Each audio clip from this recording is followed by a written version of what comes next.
volley is what I call the knockout punch in tennis. Whether you're up in this position because you've come in on a good approach shot or somebody's brought you into the net, you've got to have a good shot to put that ball away and produce yourself a winner. Speaking of winners, let's let a winner help you with your volley. Brian Gottfried.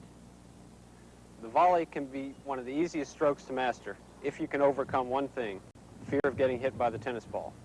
It's a lot simpler than a lot of you realize, and you can also have a lot of fun with the volley too. Let's take a closer look at it. Let me say a few basic things about the volley first. The volley is a ball taken out of the air as opposed to the ground stroke, which the ball is bounced first. When you've taken the ball out of the air, usually you're at the net, and the ball is traveling a lot quicker than for the ground stroke, so you've got to watch it closer, you've got to take a shorter swing. It's just a punch stroke. The volley is good for the aggressive style.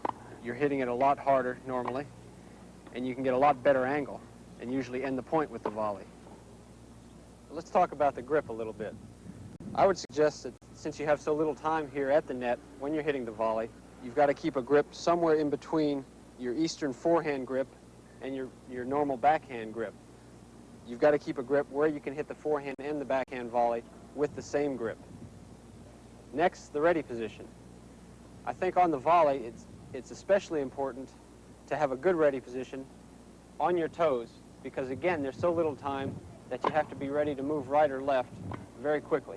Also, it's important to have the racket in front of you because, again, the movement is so quick, you've got to be ready to go both ways. Where do you meet the volley now? I like to hit it about 1.5 feet to 2 feet in front of my body with the racket head above the wrist and a good firm wrist squeezing onto the racket tightly.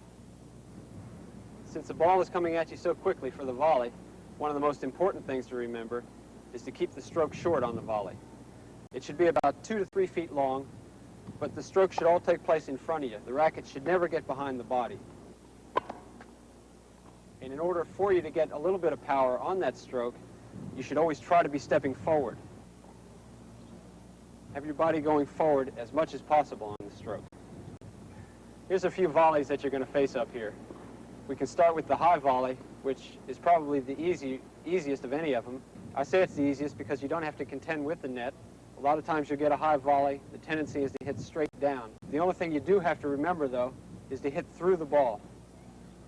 Now, the low volley is going to be a little bit more difficult to hit. One of the most important things about the low volley now is bending the knees, getting down to the ball. It's also difficult to hit a good shot, so you want to try just to put the ball back deep and not do too much with it. The wide volley is just a slight variation off a normal volley. You just got to move your feet and make sure that you get to the ball. That's the important thing. When the volley's right at you, that can give you most trouble. I think you should basically hit a defensive volley off of it, not trying to hit a winner off it. When I volley, I like to concentrate on just keeping it simple.